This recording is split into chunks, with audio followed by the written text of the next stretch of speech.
Hello students, welcome back. Children, we are towards our chapter number 3b. Now just to just to revise a bit, children, we have started with the introduction to micro and macroeconomics. फिर next वाला जो chapter हमने पढ़ा था children, chapter number 2, that was utility analysis of consumer behavior. फिर children, chapter number 3a, which is related to demand analysis. And chapter number 3b, children, as you can see on your screen, it's termed as elasticity of demand. Now, before we begin with the topic, children, let's try to understand what exactly is the meaning of elasticity of demand. Or ye hota kya? Now, if you just throw some light into the concept of elasticity, children, what exactly is the elasticity of demand? So, elasticity of demand को समझने से पहले you need to understand what exactly is the concept of demand. Demand, if the law of demand, children, it tries to explain to us the relationship between price and quantity demanded. क्या बोला? The law of demand tries to explain to us what's the relationship between. There are two different variables that we have, children. On one side we have the price, and on one side, children, we have the quantity demanded. अभी price और quantity demanded के बीच में जो relationship आता है, as we all have studied about the children, that there is some kind of inverse relationship between price and quantity demanded. Am I right? Yes. What does that mean, children? That when the price of a commodity will increase, at that time the quantity demanded is going to decrease. But when the price of a commodity will decrease, then quantity demanded will increase. Children, that's exactly what is known as the law of demand. तो इसका मतलब Alfred Marshall, children, he was able to tell us that whenever there is an increase in the price of a commodity, मतलब जब भी किसी commodity का price increase होगा, तो he was able to tell us that when there is an increase in price, the quantity demanded will decrease. मतलब price बढ़ेगा तो डिमांड कम होगा, प्राइस कम होगा तो डिमांड बढ़ेगा. लेकिन बच्चों, law of demand is not able to quantify anything as regards price and demand is concern. हम लोग सिर्फ इतना बोल सकते हैं कि प्राइस कम होने से डिमांड बढ़ता है, लेकिन वो कितने से बढ़ेगा बच्चों लोग, that we do not understand by the law of demand. Price जब कम होता है तो डिमांड बढ़ेगा, but we do not understand by how much it is going to increase. Price बढ़ने से डिमांड कम होता है, but we never know, children, कितने से कम होगा. तो उसके लिए बच्चों लोग Alfred Marshall tried to devise this new concept which is referred to as elasticity of demand, and it tries to explain to us what exactly is the change taking place in the quantity demanded due to change in the price of that particular commodity, or in that case, children, any particular determinant, कोई भी determinant जब बदलता है तो उसकी वजह से demand में exactly कितना बदलाव आता है, children. That's what we try to study in the elasticity of demand. So, as the first introduction tells us, children, that we have already studied about the law of demand. क्या पढ़ा है बच्चों, हमने law of demand पढ़ा है.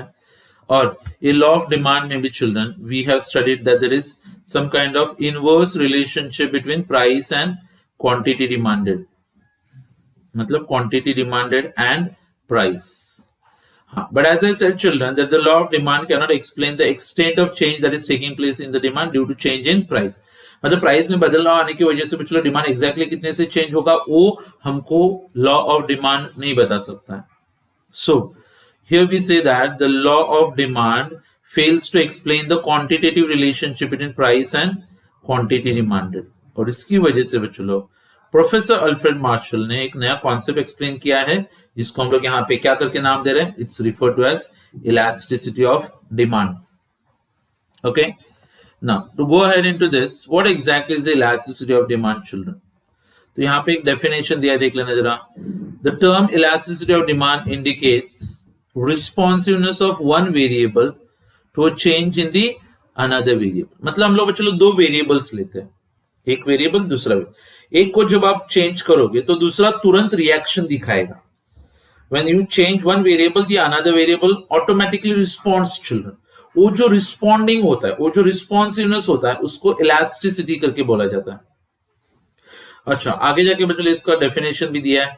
The elasticity of demand refers to the degree of responsiveness of the quantity demanded to a change in the price of that commodity or any other factor. मतलब बच्चों लोग क्या कि जब हम लोग किसी कमोडिटी का प्राइस चेंज करेंगे या फिर कोई भी डिटर्मिनेंट को चेंज करेंगे तो उसकी वजह से क्वांटिटी डिमांडेड बच्चों लोग कितने से रिएक्ट होगा. Let me tell you like this children. एक साइड में प्राइस है, एक साइड में बच्चों लोग डिमांड है. जब आप प्राइस को ऊपर नीचे करोगे तो तुरंत डिमांड भी ऊपर नीचे होना चालू हो जाएगा. हाँ, तो कितने से ऊपर नीचे होता है बच्चों लोग, that is referred to as elasticity of demand. या फिर इलास्टिसिटी ऑफ डिमांड के लिए बच्चों लोग अपने पास और एक डेफिनेशन मिलेगा यहाँ पे. That definition is actually given by professor Marshall. What does he say? He says that elasticity of demand या तो ग्रेट होगा या तो फिर स्मॉल होगा. मतलब इलास्टिक या फिर inelastic according to the amount demanded. मतलब जो क्वांटिटी डिमांडेड है बच्चों लोग विच विल राइज. क्या होगा? क्वांटिटी डिमांड बढ़ेगा. कैसे बढ़ेगा बच्चों लोग? इधर मच या फिर लिटिल. थोड़ा बढ़ेगा या फिर ज्यादा बढ़ेगा. With a given fall in price. With a given fall in price मतलब बच्चों लोग प्राइस फॉल हो गया है, अभी डिमांड बढ़ने वाला है. या तो मच बढ़ेगा या फिर लिटिल बढ़ेगा. अगर मच बढ़ा तो उसको इलास्टिक बोलने का, लिटिल बढ़ा तो उसको इनइलास्टिक बोलते हैं. या फिर the quantity demanded children which falls मतलब डिमांड कम होगा. कितने से कम होगा बच्चों लोग? वापिस से वही मच या फिर little for a given rise in price. मतलब प्राइस बढ़ा, डिमांड कम होगा. अगर थोड़ा सा कम हो गया तो इनइलास्टिक, ज्यादा कम हो गया तो इलास्टिक. मतलब it all depends upon children की like what is the quantity of change that is taking place. Is it much or is it little? If it is much, it is called elastic. If it is little, it will be known as inelastic. Okay. So children, how do we analyze this concept here? अगर हम लोग इस concept को कैसे analyze कर सकते? So as I said that price is going to change. Okay. And let us assume that the price has increased. Price क्या हुआ है? Increase हुआ है. अब चलो quantity demanded जो है वो बढ़ेगा या फिर कम होगा. सो क्वांटिटी डिमांडेड बच्चों लोग कम हो गया. अच्छा, लेकिन वो मच कम हो गया. मच मतलब ज्यादा कम हो गया.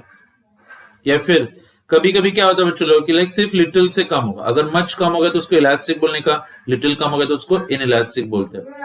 Bye any chance children if the price of a commodity falls, फिर हम सब लोगों को पता है दैट क्वांटिटी डिमांडेड जो है वो क्या होगा? बढ़ेगा. अच्छा, अभी सवाल आता है कि कितने से बढ़ेगा. वापिस से वही इधर it will rise by much या फिर it will rise by little. If it rises by much we will call it as elastic demand and if it rises by little we will call it as inelastic demand. तो ज्यादा मतलब elastic, कम मतलब inelastic. कितना बदलाव आता है वो देखते हैं हम लोग. तो दो डेफिनेशंस हो गए बच्चों लोग. पहला डेफिनेशन क्या है कि the elasticity of demand refers to the degree of responsiveness of the quantity demanded of a commodity to a change in the price of any other factor of that particular commodity. और दूसरा definition क्या है कि according to Alfred Marshall, elasticity of demand will be great or small based on the quantity demanded which rises much or little due to fall in price and the quantity demanded which falls much or little due to rise in price. These are the two definitions that we have children for elasticity of demand we can say. Acha. One more thing that we need to understand here children, that is it is clear from the above concept that the elasticity of demand का जो पूरा का पूरा concept मिलेगा आपको इधर. Okay, what does it exactly say? That it is clear from the above definition. मतलब definition से एक बात तो आपको clear हो जाती है that elasticity of demand is actually a technical term जो response को explain करता है children. किसमें response? Quantity demanded. किसकी वजह से? Due to change in price. So here is something children, a very nice definition that is given to you all. And what exactly is that? It is the ratio of percentage change in quantity demanded of a commodity to a percentage change in the price. Ratio का मतलब क्या होता है बच्चों? It's nothing but the division. तो top पे आप क्या लोगे? Percentage change in quantity demand, उसको डिवाइड करने का कितने से? Percentage change in price. अच्छा, and that children can be actually devised into what's known as a formula for elasticity of demand we can say. किसमें आप डिवाइस कर सकते हो बच्चों लोग? Formula for elasticity of demand. And what exactly is that formula? Now here you can just observe it, children. It's written like this. इसको ऐसे लिखा जाता है. Yes, we are here. That is EY. EY का मतलब क्या होगा बच्चों लोग? That is income elasticity. क्या होता है? Income elasticity.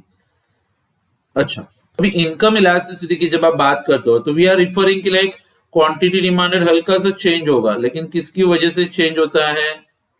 तो it will be nothing children but due to what is known as the income of that particular price, income of that particular commodity. मतलब बहुत सिंपल सी बात है बच्चों लोग कि डिमांड बदलने के पीछे बहुत सारे रीजंस होते हैं और उसमें से एक रीजन तो होता है कौन सा? Price.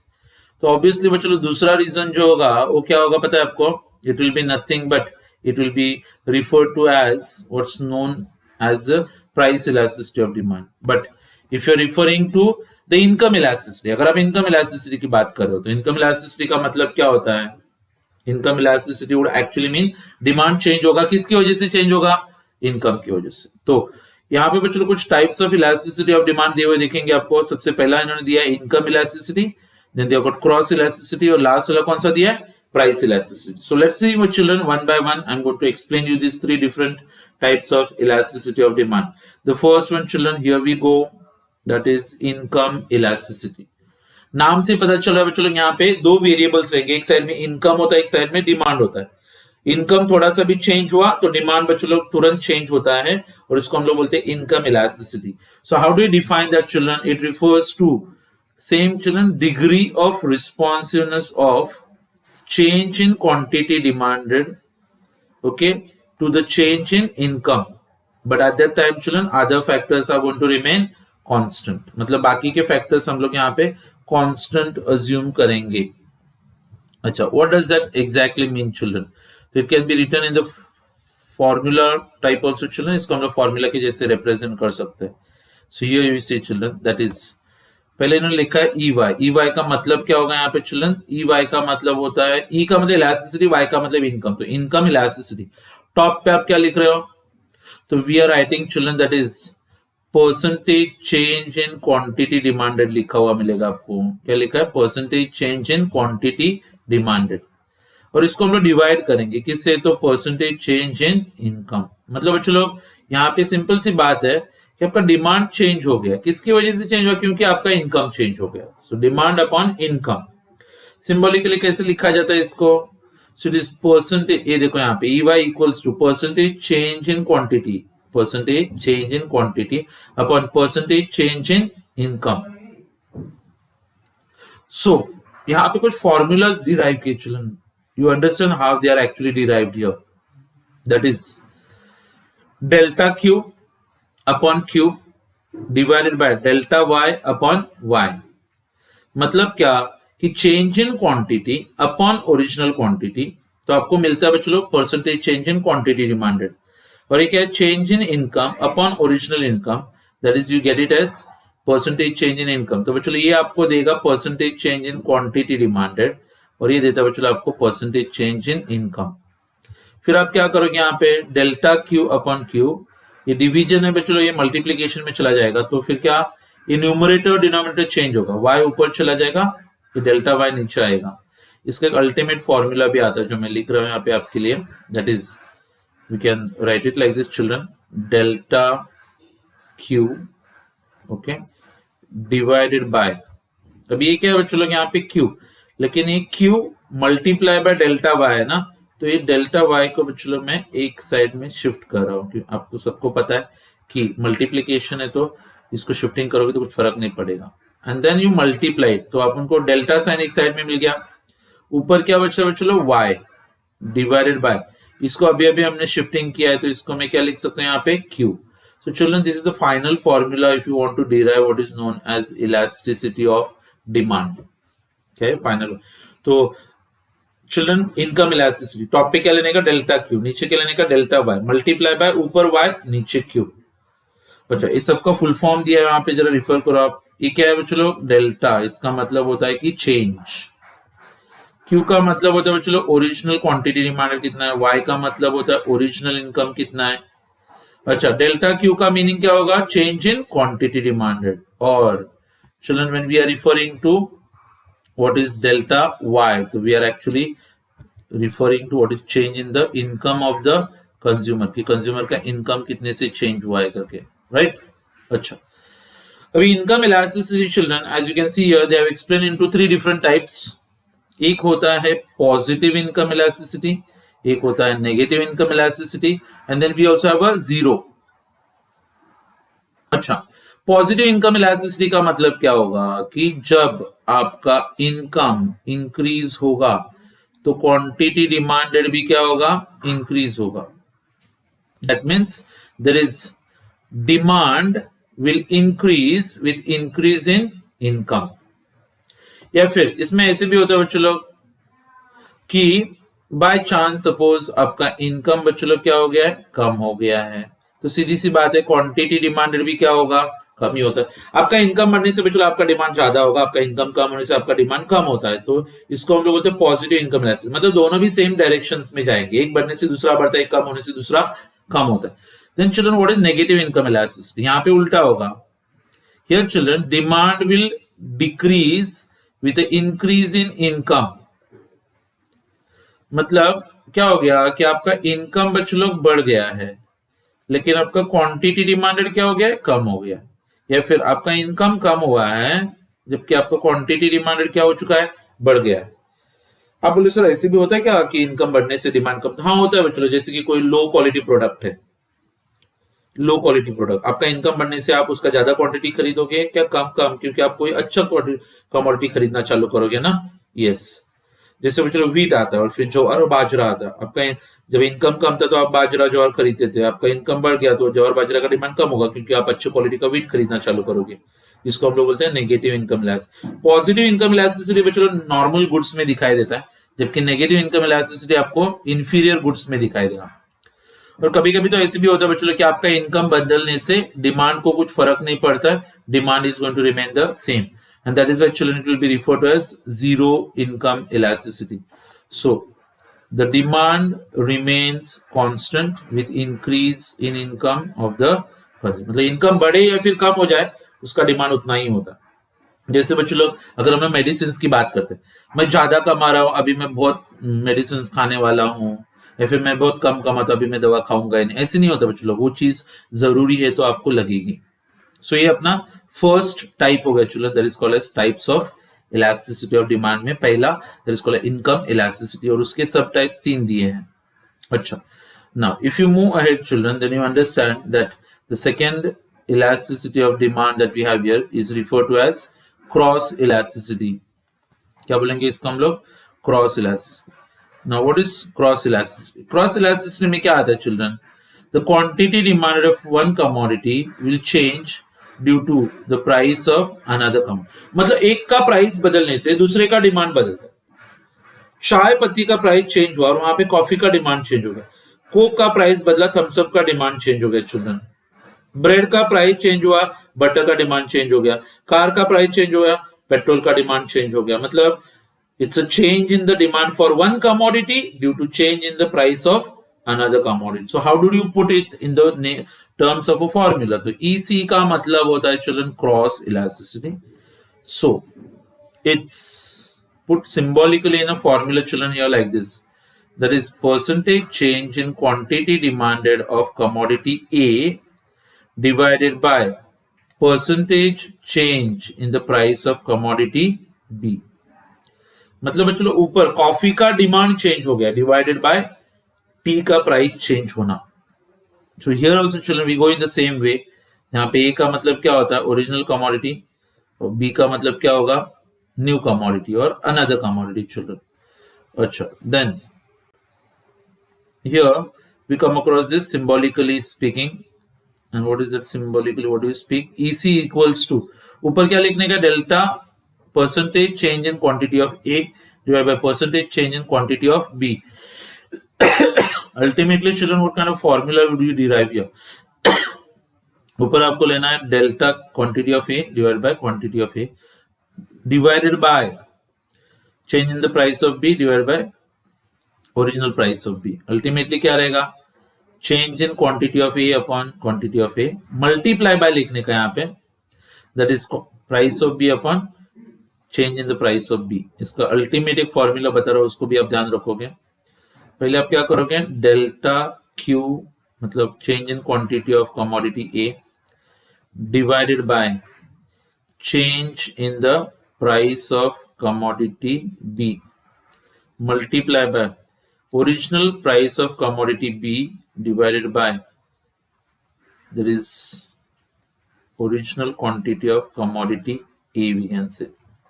This is a formula that we have children, इसको हम लोग नाम देते हैं cross elasticity of demand. So delta Q A upon delta P B into P B upon Q A. यहाँ पे एक्स और वाई भी आप यूज कर सकते हो children. Okay, so quantity of Q A मतलब क्या होता है, original quantity demanded of commodity A. Delta Q A, original मतलब क्यू ए, डेल्टा क्यू मतलब change in the quantity demand of commodity A. P B का मतलब होता है चलो original price of commodity B, और डेल्टा पीबी का मतलब होता है change in the price of commodity B. Okay, अभी इसके भी आपको कुछ सब टाइप्स मिल जाएंगे children. What are the subtypes? Okay, that is positive cross elasticity, negative cross elasticity and zero cross elasticity. Positive cross elasticity बच्चों किसमें आएगा, सब्स्टिट्यूट्स। मतलब आपको पता है बच्चों टी का प्राइस बढ़ा तो कॉफी का डिमांड क्या होगा, बढ़ेगा। चाय महंगा होगा तो लोग कॉफी पीना चालू करेंगे। तो आपने देखा एक का प्राइस बढ़ने से बच्चों दूसरे का डिमांड बढ़ता है। टी सस्ता हो गया बच्चों तो कॉफी का डिमांड कम हो सकता है, मतलब दोनों भी सेम डायरेक्शन में जा रहे हैं, इसलिए आप नाम क्या दोगे यहाँ पे, पॉजिटिव क्रॉस इलास्टिसिटी। नेगेटिव अभी अभी आपने पढ़ा बच्चों, इसमें नेगेटिव की बात करेंगे हम लोग। जैसे कॉम्प्लीमेंट्री गुड्स होता है, कॉम्प्लीमेंट्री गुड्स मतलब बच्चों जैसे टी एंड शुगर। बच्चों अगर टी बहुत ज्यादा कॉस्टली हो गया तो शुगर का डिमांड कम होगा, because people will reduce the consumption of T. या फिर कार एंड पेट्रोल बोलते हैं, कार बच्चों बहुत महंगा हो गया तो फिर पेट्रोल का डिमांड क्या होगा, कम होगा। आपने देखा ऑपोजिट डायरेक्शन में जा रहे हैं। ब्रेड एंड बटर होता है बच्चों, बटर बहुत महंगा हो गया तो ब्रेड का डिमांड कम हो जाएगा। हाँ, and then lastly children we got zero cross elasticity, non related goods होते हैं, जैसे कि टी एंड बुक। आपने कभी सुना था चाय सस्ता हो गया इसके लिए बुक्स का डिमांड बढ़ गया? नहीं, मतलब एक का प्राइस बदलने से दूसरे के डिमांड के ऊपर कुछ भी इफेक्ट नहीं आता है children, and that's why it is referred to as zero cross elasticity. So cross elasticity children either they will be positive, negative और zero, right? अच्छा, अभी अपना नेक्स्ट वाला जो कॉन्सेप्ट आता है चिल्ड्रन इसमें, which is refer to as price elasticity of demand. क्या आएगा, price elasticity of demand. Children I will be dealing with this new type of elasticity of demand, जिसका price elasticity of demand in the coming lecture, क्योंकि इसमें हम लोग पढ़ने वाले एक ब्रीफ आंसर, और वो ब्रीफ आंसर होगा चिल्ड्रन कि लाइक प्राइस इलास्टिसिटी के सब टाइप्स क्या होते हैं। सो अभी मैं कंफ्यूज नहीं करूंगा आपको इसके साथ। इन the coming lecture children I will be teaching you that very important answer. तो देखो यहाँ पे बहुत इंपॉर्टेंट चैप्टर बनता है चिल्ड्रन। अगर आपको एग्जाम में उन्होंने क्वेश्चन पूछा ना, explain the different types of elasticity of demand, तो बच्चों एक ब्रीफ क्वेश्चन बनता है। 3 टाइप की इलास्टिसिटीज होते हैं, कौन से, income elasticity, cross elasticity and price elasticity. तो तीनों को आप शॉर्ट में एक्सप्लेन कर सकते हो। अच्छा, आपको शॉर्ट नोट भी पूछा जा सकता है, सीधा सीधा राइट है short note on income elasticity. तो आप इनकम इलास्टिसिटी का डेफिनेशन, उसका फॉर्मूला और उसके जो 3 टाइप्स दिए वो एक्सप्लेन कर सकते हो। आपको बोलेंगे like write a short note on cross elasticity, तो what will you do, cross elasticity का मीनिंग बच्चों, उसका फॉर्मूला, फिर उसके 3 जो टाइप्स है ना, पॉजिटिव, नेगेटिव और जीरो, वो बता सकते हो। और प्राइस इलास्टिसिटी के ऊपर शॉर्ट नोट तो नहीं पूछा जाता, लेकिन आपको बोलेंगे like explain the different types of price elasticity of demand. तो आने वाले लेक्चर में चिल्ड्रन मैं आपको बताऊंगा कि लाइक प्राइस इलास्टिसिटी के कौन कौन से 5 अलग अलग टाइप्स होते हैं। लाइक आपने सुना रहेगा unitary elastic, relatively elastic, relatively inelastic, perfectly elastic और perfectly inelastic. So we'll just keep that for the coming lecture. That's all for today. Thank you very much children. Take care. Be safe and see you in the next lecture. Bye everyone.